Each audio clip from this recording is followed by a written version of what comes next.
probably, I don't know, 10 hours a day average. That's not exactly from when I wake up to go to sleep, but like, yeah, probably 10 hours average. It's not actually, maybe like 10 hours, 11 hours, something like this. This is going to sound pussy, but how do I deal with doubt? Like, I constantly think that I'm not smart / lucky enough to actually make it. I don't know. I think, so something that always helped me is like, so luck does play a part in business. It's like, I don't really like to call it luck, but I like to call it chance. But you can almost like make yourself luckier by just working harder. So if you really look at things, I think a good way to do it is, I don't know, actually, like, there's a lot of things that have worked for me, but it might not necessarily work for you. But I don't know. The thing is with online business, the reason why everyone fails, or most people do fail, is because they don't stick with it long enough. So if you just stick with something, if you don't care about the results, in terms of you don't really care about the money, and you remove your emotional connection to earning money from it, and you purely just look at it like, okay, I'm going to go to university. I'm going to put 3 years into this.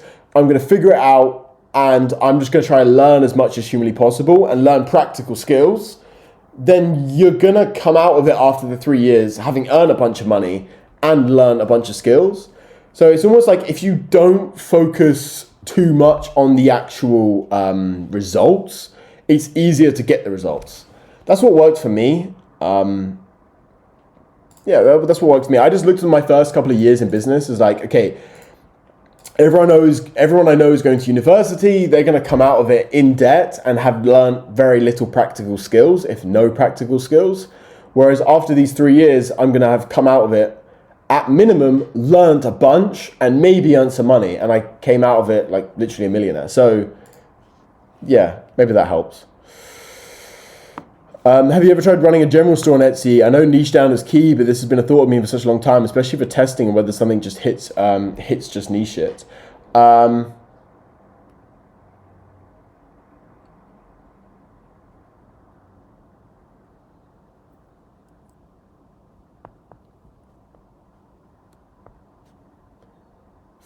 Fuck off, mate. Fucking Etsy trust and safety team email.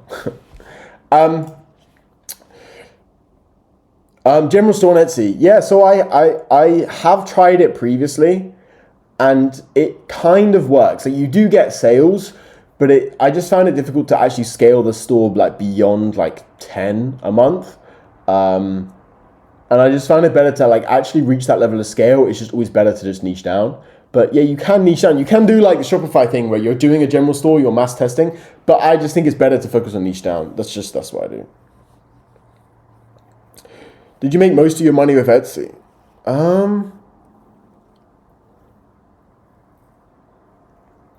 In terms of cash, yes. I mean, in terms of cash, probably yes. In terms of like net worth, no. It's with Shopify. Different Etsy accounts require different IDs, sometimes proof of residency. How do you get all that every time you want to test a new niche?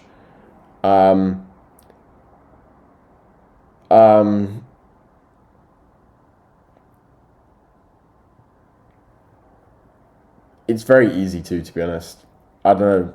Signers. There's methods, basically. I don't know. You can use signers. I mean, like, yeah, that's what we used to do back, like, let's say like 2 years ago. We used mass amounts of signers.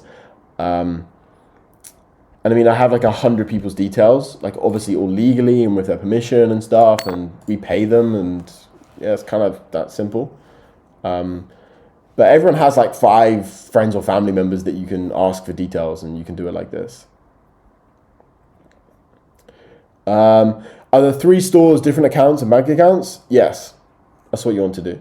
Last 2 weeks, most of the time, that are selling VC. Make your own luck by putting in the work. If you worked every day, you'll never miss a lucky day. Yeah, literally, yeah. The harder you work, the luckier you get. It's like a very cliche thing, but it's completely true. I found like these cheap handmade figures on Ali. I had an idea to order some of them bulk and create own gift cards. Create own gift cards and sell them as a gift. Is that fully legit, so I can't even get banned? Being fully legit on Etsy doesn't mean that you won't get banned. Digital stores get banned every day. Print on demand stores get banned every day. It's more about just like not caring about the bans and just keep going. That's really the biggest piece of advice. Like, if you just don't give a fuck and you have that resilience, and you, through essentially getting banned, you then just mitigate against the ban. And if you get a store banned, you just open up 5 more, you're fine. Yeah. Because the problem with Etsy is not getting sales. Getting sales is fucking easy. So, I mean, the handmade figures thing, maybe. I mean, again, it's super cheap. So just buy them on AliExpress, buy 1 piece of each, do custom pictures, make it a little custom product. Done. Just bang it up, see if it works. Because cheap figurines, really, it's going to cost you probably like $12 to get all of them shipped to your house if there's like 4 of them. Like, so cheap. Could you just provide a private website that makes your own jewelry designs? I have 3 technical drawings from the profits to make my own jewelry brand. Well excited. Thank you for all your help. I can't really suggest, I suggest a private website in terms of a specific supplier. Like on here, but I mean, Alibaba is the perfect place to do this. You can just contact a jewelry supplier. You can just contact like 10 and just give them your design. Say you want how many pieces you want this, you want this, you want this, and ask them how much they're able to do it for. Pretty simple. If running ads $5 to $10 a day normally, how would you scale them into Q4? What's the most you would go on a smaller new store? So I'd say with running ads, you do have to be a bit careful. Purely because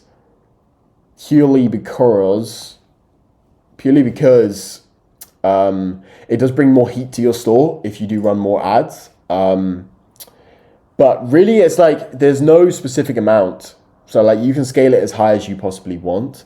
I don't know what the maximum is. I think it's normally like $1,000 a day. Maybe I'm wrong. Maybe someone else can correct me there.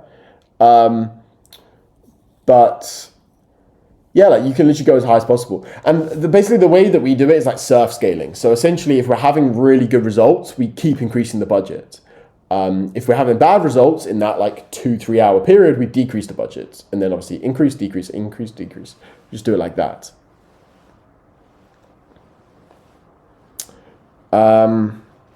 What if you sell branded products and you get banned after some time? Is your dollar still safe?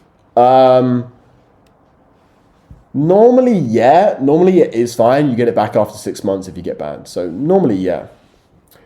Craig, how come you're not sharing one of your suppliers for a cut, since your supplier would be super happy if you provide them with clients? Because I don't really care about making a cut from it, because it's not like, I don't really care about making money from that kind of thing. Doesn't really interest me right now anyways. Might do in the future. But it's more because it just adds to my liability, essentially. Like, I don't want to promote something that then leads to issues, if that makes sense. And I feel like if I provide a supplier to someone, I say, this is my private supplier. Let's say my private supplier causes an issue for someone down the road with taxes or with just screws someone over or something happens. I don't want to get blamed for their mistake. So unless I'm in full control of the supplier stuff, which we are building some of that stuff out in terms of where we are actually the private supplier and we have people on the ground in China and we do, like, they're my employees and my warehouse in China. I only want to do it if it's like that and I have full control over it, because I don't want to like promote something that's shit. Like you like, if you notice, like a lot of these other Etsy YouTubers and stuff, and a lot of these like dropshippers and stuff on YouTube, they always promote products because they get paid to promote products. Like, I don't accept those deals because I don't really like other people's products that much or fuck with it. And yeah, so I don't really like doing that kind of stuff, basically. It's mainly the liability thing of, okay, if that supplier fucks someone over or causes an issue for someone else, I don't want to be responsible for that for like a couple percentage of their total orders. Like, you know, I just can't be arsed, basically. Would you recommend Allura, to be honest? So Allura is the only tool that I've like somewhat talked positively about. And I think it's only good for one reason, the review thing. The review software, which is the easiest thing ever. We've actually don't use it anymore. We now have a custom thing that we use ourselves, but that's the only thing it's good for, really. I mean, we do use all the tools, like everything, but I don't really recommend any of them, really. What if you sell branded and you get? I answered that one. What would you do if you had? Sorry. What would you do if you had to do Etsy with 500 euros as a beginner? So to be honest, 500 euros is a lot of money on Etsy to start it. I mean, again, like I would just start probably 5 stores, $5 a day for a month. One of them's going to pop if you're continually listing. And obviously you have 2 weeks. So like you have the first 2 weeks, you can't actually run ads. But after that 2 weeks, you start running $5 a day. So you then essentially have 6 weeks to test across 5 stores. Start all 5 stores at the same time.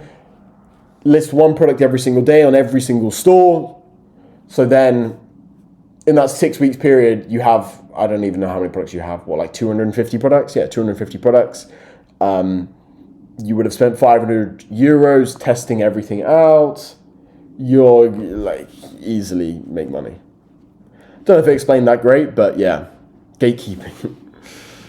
Don't spill the source shit. Would you recommend a lure? Answer that one. How do you handle returns? Can I have a policy that says no returns on my page to start? You can have a policy to say no returns. I would recommend just to do 14-day returns. You're very unlikely to get any returns. But you having no returns is going to turn off a lot of buyers. But you having returns turned on, you aren't really going to get that many returns.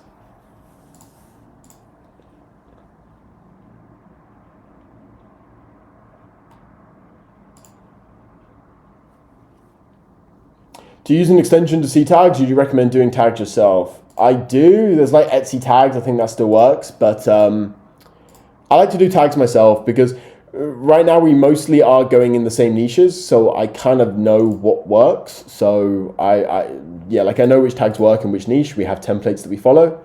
So yeah, I mean, it's quite easy tags to be honest.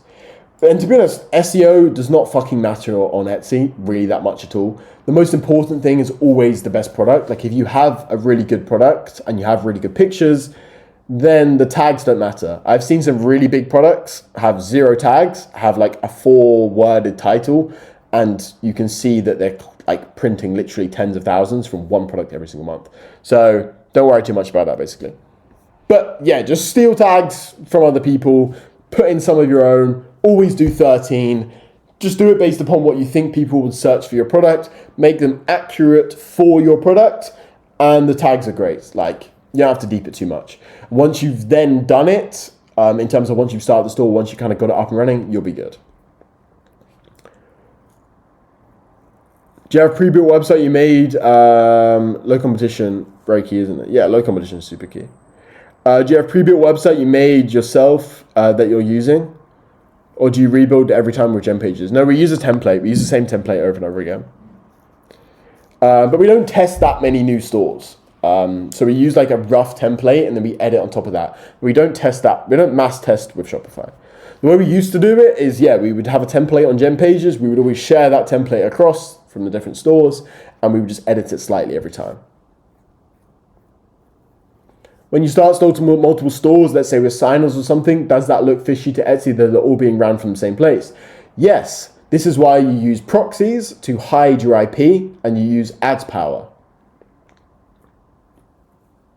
Ads Power is actually the one software that I would promote because Ads Power is great. I really like Ads Power. I've used it for so long now. It's fucking great software to be honest.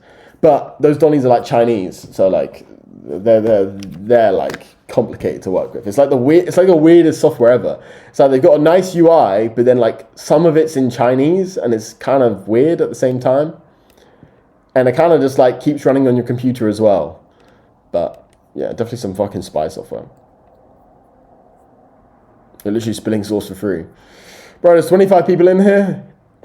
2 people will take action from this live stream. I was working about Ads Power before though.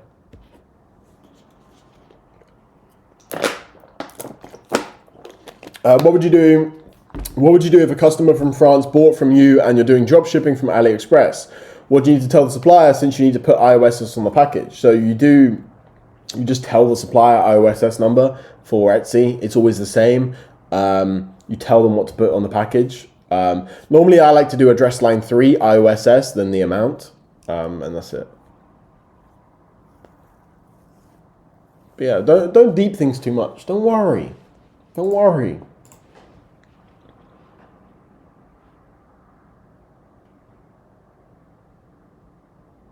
Who's got more questions?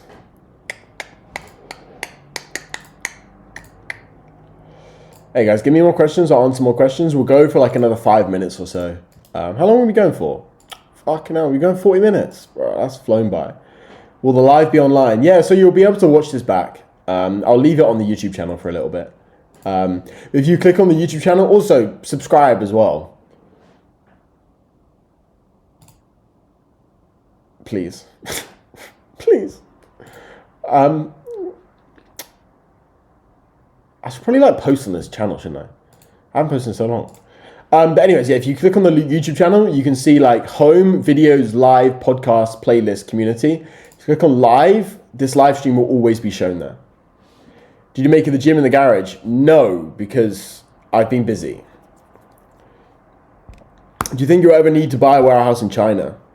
I have no idea. Never say never. But buy, probably not.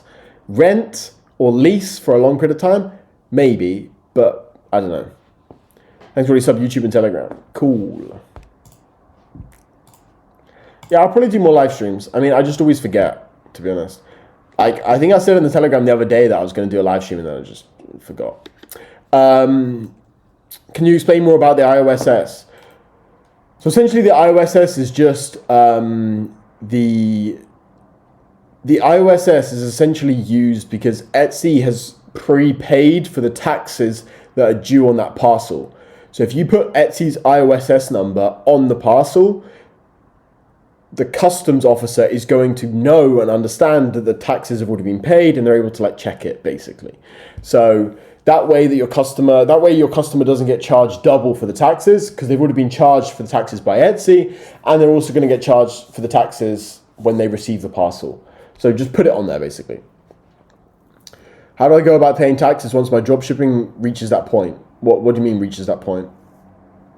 So what do you want me to just explain like all taxes to you or what specific kind of taxes? Where are you based as well? Tell me where you're based. When you're posting listing on Etsy, do you put that you're using a production partner? I feel like this could help with brands in the future. I've seen nothing with this so far.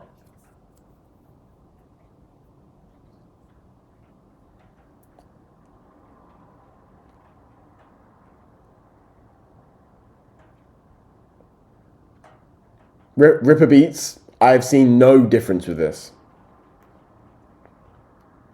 Finally making money for dropshipping after 5 years trying. Thanks, Greg. No worries, bro. Fuck me. How the fuck's it taking you 5 years, bro? What were you doing before?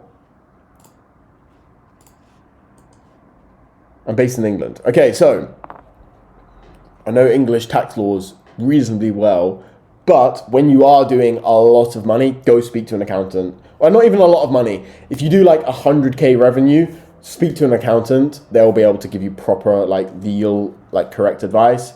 If you are doing a lot of money, you can also get tax advisors. They don't really cost that much money. You can get VAT specialists. You pay them like a couple grand. They go through everything, explain everything perfectly for you.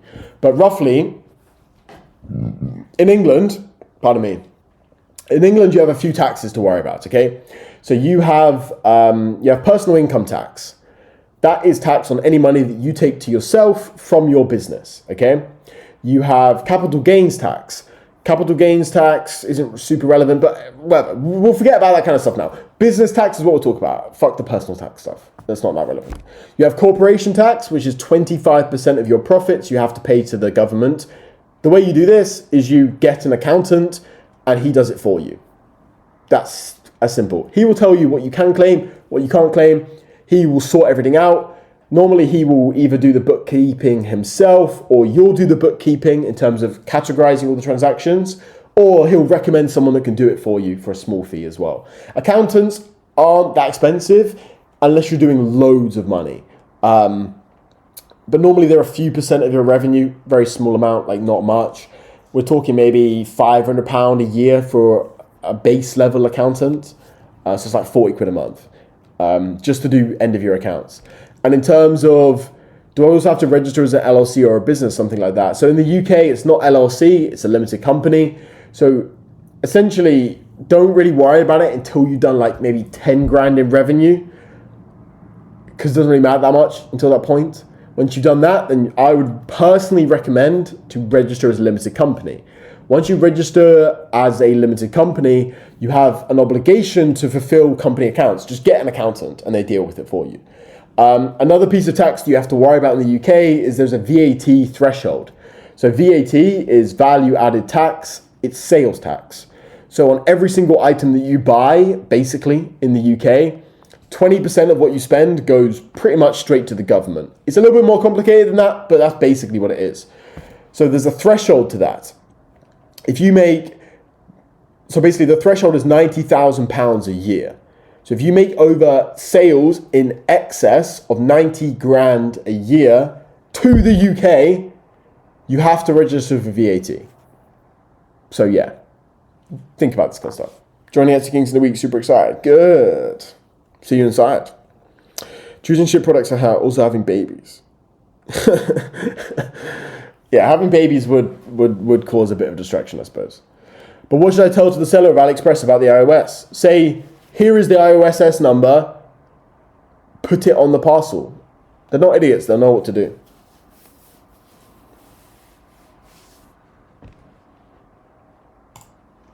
Okay, we're going to end the live stream there. 1 second. We're going to end the live stream there. Make sure you guys subscribe. Also, does anyone watch the vlogs? Because I would like some feedback on my vlogs because I don't know what people like about them. I think people do like them. I don't know why people like them though. So if anyone has any feedback on my vlogs, it would be gratefully appreciated. Because I just don't know if people like them. I'll put the link to my vlog channel so you guys know what I'm fucking talking about.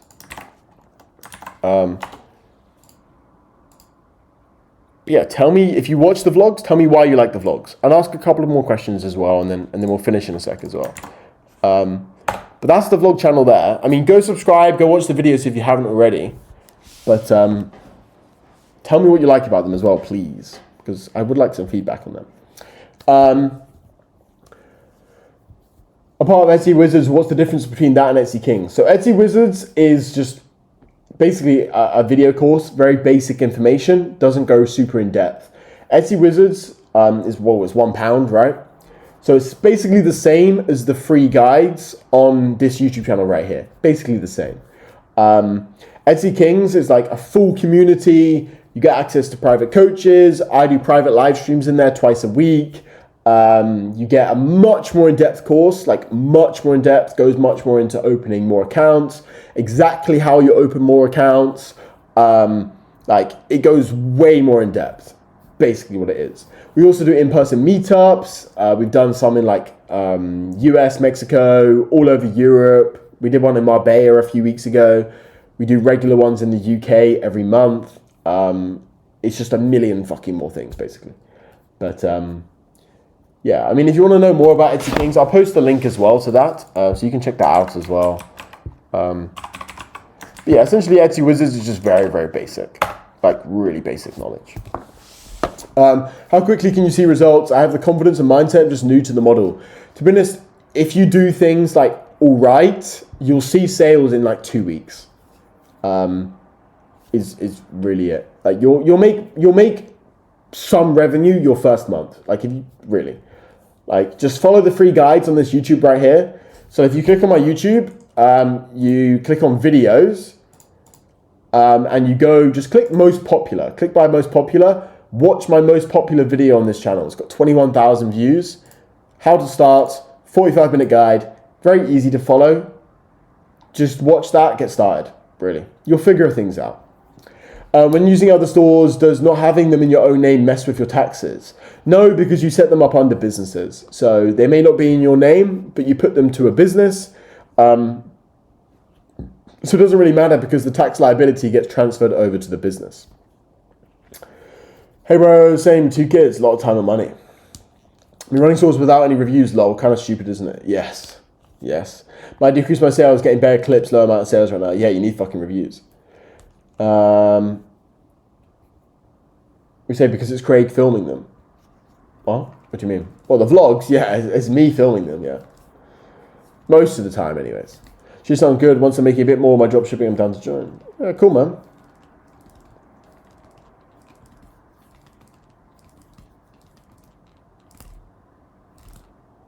Okay, any more questions? Are we done? Yeah, guys, subscribe to the channel. Go subscribe to the vlog channel as well. I really like the vlogs. I put an effort into them. I think it shows behind the scenes, which is important. But yeah, cool. How'd you get reviews then? What on it? What? Talking about on Etsy or Shopify? I think it's talking about Shopify. Something you do is skip all the... Wait, fuck, what's a fucking thing in the fucking way? Wait, something you do is skip all the action in the vlogs. What's action, though? What do you mean action? What's action? Tell me what's action. Because if you tell me what you kind of like to see or want to see, you hype something up, then go do something and just don't show anything about it. Give me an example. Because, I mean, to be honest, my life just isn't that exciting most of the time. But, like, if you tell me what you mean, I'm happy to make changes. Like, I'm good with constructive criticism. Please tell me. Please tell me.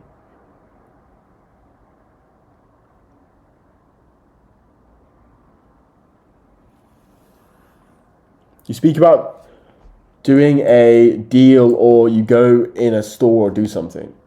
What is in terms of, like, let's say I talk about like sending out an email and then I don't show what the results are, or what do you mean? Or like the Amsterdam one, yeah, like that was because I couldn't film the people that I was with, and yeah, I just wanted to be safe rather than sorry with that one.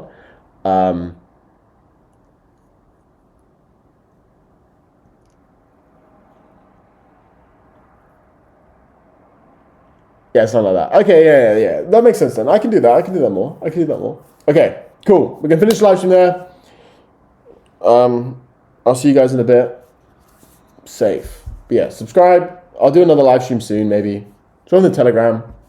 I don't know. Join the email list or some shit. I don't know. Whatever. Okay. See you guys later.